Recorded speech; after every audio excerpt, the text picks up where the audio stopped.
Audio leaks commission खिलाफ दाखिल दरख्वास्तुनि ते अॼु सुप्रीम कोर्ट जे लार्जर बेंच ॿुधणी कंदी।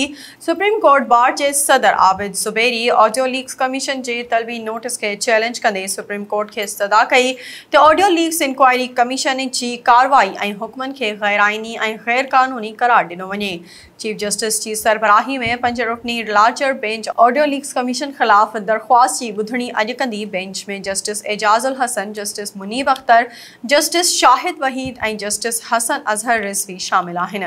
सुप्रीम कोर्ट बार जे सदर Abid Zubairi audio leaks commission जी तलबी नोटिस खे चैलेंज कंदे सुप्रीम कोर्ट खे इस्तदा कई त ऑडियो लीक्स इंक्वायरी कमीशन जी कार्रवाई ऐं हुक्मनि खे गैर आइनी ऐं गैर कानूनी करार ॾिनो वञे। ऑडियो लीक्स में मुलविस चइनि ॼणनि आबिद ज़ुबैरी, ख्वाजा तारिक रहीम, सहाफ़ी अब्दुल क़यूम सिद्दीकी ऐं अॻूणे चीफ जस्टिस साकिब निसार जे पुटु नजम साकिब खे कमीशन सुभाणे तलब करे वरितो आहे। वाज़े रहे त वफ़ाक़ी हुकूमत ऑडियो लीक्स वारे मामले ते 3 रुकनी जुडिशल कमीशन जोड़े छॾी आहे।